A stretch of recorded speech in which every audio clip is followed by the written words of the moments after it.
What's going on there, YouTube, and welcome back to another comic book video. Okay, guys, so we are basically going to continue our coverage over the Hellfire Gala Event. Now remember, the Hellfire Gala Event was basically an event that Marvel did back in 2021, where of course it was one of the last things that Jonathan Hickman had control over. But when it comes to the Hellfire Gala event, it was a way for Marvel to do something different with the X-Men, where of course this event is really about a party thrown by Emma Frost and the mutant race. Now the purpose of this party was basically the mutants inviting very special humans to see what the mutant race have accomplished in their short period of time of being a nation. Now, of course, they also wanted to show the humans something very huge and big. And that very huge big thing was basically them turning Mars into a planet where humans and mutants could possibly live on in the near future. And so with that, the mutants have accomplished a lot of great things, and they're showing all these very important humans from all over the world, look what mutants can do. You hated us for so long, and the only thing we wanted to do was build a bond with you humans and work together to make the Earth better. Now, when it comes to the Hellfire Gala event, every single chapter is used as a way to focus on a team or a character. And so, of course, it's a way for us to see how this party is affecting a character or a team of characters. Now, this time, we're actually going to pick up with Wolverine. Now, here's the thing about Wolverine. Wolverine chapter actually picks up where X-Force left off at. So if, of course, you're trying to figure out what's happening right now in this book, you got to go pick up X-Force first, because X-Force is the original chapter or the first chapter in this storyline. Now, when it came to the end of X-Force chapter in the Hellfire Gala event, basically we found out that Beast was using the Terra Verde virus as a way to make the people of Terra Verde be spies for him at the Hellfire Gala event. So let me explain. Earlier in the X-Force series, Beast basically used a virus that was able to control the people of Terra Verde. Now, he didn't make the virus, but he was able to kind of re-engineer the virus to be under his control. Now, of course, it was a way to kind of make sure that Terra Verde never breaks its alliance with COPPA. But of course, Beast is still using that virus for other needs, like right now at the Hellfire Gala event. With this Terra Verde virus, he's able to control the ambassadors from Terra Verde to kind of like go around and be spies and talk to other ambassadors from other countries. It's kind of like a way to gather intel of other countries without doing all the dirty work. The problem was, though, at the end of the last chapter, the X-Force chapter, Sage told Emma Frost that their virus is no longer under their control. And that is a problem, because this is a plant-like virus, and of course it does give its host plant-like abilities. And so now the problem is, though, with Beast basically bringing a bunch of people from Terra Verde that was being used or being controlled by that virus, well, now they have gone haywire, and now they could possibly hurt other guests at the party. Honestly, it doesn't take the virus that long to begin the process of actually trying to attack other guests, because we actually do pick up with this old man, and you do have this old man basically go to the bathroom. Now, of course, while being in the bathroom is him thinking like, okay, this is going to be a usual appointment to the bathroom. Just go in there, take care of your business, wash your hands, possibly wash your face as well, I guess, and then leave the bathroom. The problem is, though, while he's about to leave the bathroom, that is the moment he is attacked by a host of the Terra Verde virus, because with this virus being a plant-like virus, it's able to turn its host into like a plant-like creature. And so apparently someone was in the bathroom that was from Terra Verde, but of course being controlled by the virus, and with the virus going haywire, that person turned into a plant-like creature that basically killed an old man. And now you have Wolverine having to step in to make sure that these creatures don't begin to make the party even worse. Now that is the moment where we actually do pick up with Beast. Now right now you have Beast trying to make sure that he has eyes on every single Terra Verde ambassador that was supposed to be under his control. Here's the problem though, when he actually does find one of his ambassadors, that ambassador is about to kill another ambassador from a different country. And the reason why, because basically Beast was able to control the virus, but now the virus is no longer under his control. And so now these people, they want to go crazy. They want to attack other guests because now they're realizing that their minds are finally free. They're no longer under Beast's control. Now you do have Beast being able to stop his Terra Verde ambassador, or one of them, from killing someone else. But of course, right after he did that, you then have Kid Omega make sure if there was any witness who saw this ambassador from Terra Verde turn into a plant-like creature, they had basically forgot. But of course, this is putting more pressure on Beast because this was his project, and now his project has gone haywire.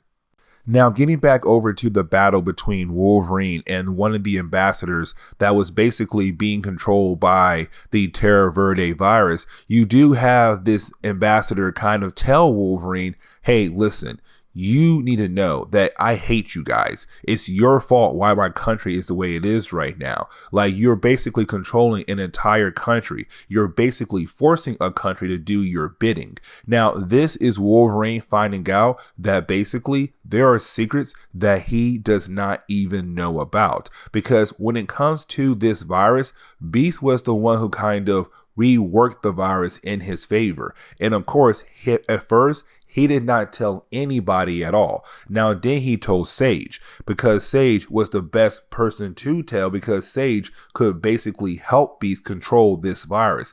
But besides that, nobody else knew about this virus. Not Wolverine, not Kid Omega, not Domino. And those three characters are basically field agents for X-Force. But when it comes to like the rest of COPPA, they have no idea either, because this was Beast's little dirty secret. And so basically you have this ambassador telling Wolverine, you guys took over our entire country and you're basically using us for your own needs, your own personal needs. And that right there is really messed up. But again, Wolverine has no idea what this creature is actually talking about. Now, at the end of our last chapter, Emma Frost found out. She found out. And of course, she's kind of like, what y'all guys are doing is completely wrong. And this could hurt us as a nation, because basically what you just did was you used a virus to take over another country, force that country to basically keep its alliance with us,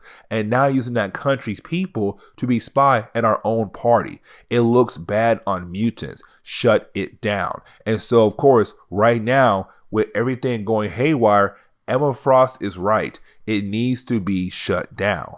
Now, that is the moment where we basically do pick up with Christian Frost. Now, remember, Christian Frost is basically the brother to Emma Frost. Now, with that being said, though, Christian Frost is right now using the Marauder ship to basically transport a bunch of items that was given to him by the Shi'ar Empire. Remember, back in the earlier chapters, the Shi'ar Empire came by and said that Emma Frost requested a bunch of items. Now, of course, Emma Frost has no idea what that Shi'ar member was talking about, but of course, she took those items and she asked her brother to basically transport transport those items over to the base of the Hellfire Club. But of course, on his way there, he is attacked by somebody. And literally in one page, we see him driving the boat. And by the next page, he is out in the middle of the water. Just like that. Bam. And you're kind of like, what the mess just happened? Now we do actually jump over to Domino. Now when we do that, we actually do pick up with her fighting against some more Terra Verde people who are being controlled by the virus. And of course their bodies have completely changed over into like a plant-like body. But either way though, while you have Domino fighting against those creatures, it's also the moment you have Deadpool appear. Now remember, Deadpool did appear in the X-Force chapter and he was just upset in the idea that he was not allowed to join the party because to him he is a mutant, but in reality he is a mutate, not a mutant. But either way though, you do have Deadpool kind of jump in to basically help Domino fight against some of these creatures. But at the end of the fight, you do have the creatures kind of tell Domino, hey, listen, the only thing we want you guys to do is to leave us alone. Like, just leave us alone and we'll basically not tell the world what you did. And so, of course, it's kind of like, can Domino take this offer to Beast and Sage? And will Beast actually accept this offer? And so we actually do jump over to Sage. And right now you have Sage being confronted by Beast, who was able to get one of the ambassadors knocked out. And of course, it's Beast wanting Sage to kind of rework the virus once again to basically make sure the virus is back under his control. Now, as soon as Beast tells Sage to do that, you have Sage tell him no. She's like, no, I am not going to do that at all. What we're doing right now is completely wrong. On top of that, it could lead to more problems for us. Now, of course, with Sage telling Beast no, it's Beast feeling like Sage is being disobedient and not following orders. And this is what I mean. Beast is completely different than what he used to be. And so this is Beast kind of like, it was you. You basically made my virus go haywire. It was you trying to ruin me. It was you trying to ruin us. You were trying to get rid of X-Force because you always hated the virus and you always hated how I ran this program. But of course, it's her like saying, no, you have to realize how wrong this is. Now, after she slaps him, of course, that's when she's all like, I am going to basically rework the virus, but not for your favor. I'm going to fix this virus and then I'm going to give them their freedom and give them their country back. But of course, you have to realize, Beast, what you almost did was completely wrong. Now, that is the moment where we do jump over to Beast having a conversation with Emma Frost. Now, this conversation is really more about Emma Frost being really angry at Beast because what he did was completely wrong. But the problem is though, and this is literally another example of how Beast is not how he used to be, but this is Beast telling Emma Frost that he feels like that he should not have to explain himself to her. Like basically, he's kind of like, you and the Quiet Council members don't realize that if we are going to survive, we have to make moves in the shadows. We have to make deals in the shadows. So while y'all out there sitting on your Quiet Council, having a good old time and trying to shine in the light, there's some of us who are trying to keep this nation together, but in the shadows. But of course, it's still Emma Frost trying to explain things to Beast. Like, if word got out, our nation is gone. Like basically, Beast, you would be the reason why our nation would be gone. But on top of that, you have Emma Frost say, we are lucky that Terra Verde and COPPA was able to make a deal to basically keep all of this hush hush. But of course, you almost cost us our entire nation.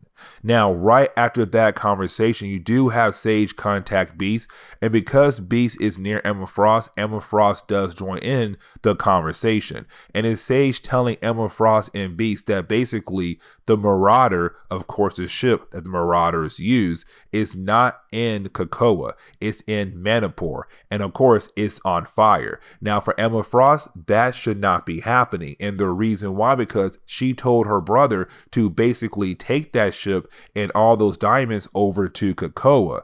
But of course, we saw earlier that he was attacked and basically left in the middle of the water. And so, of course, that means whoever took the ship basically took the ship over to Madripoor and of course left that ship on fire.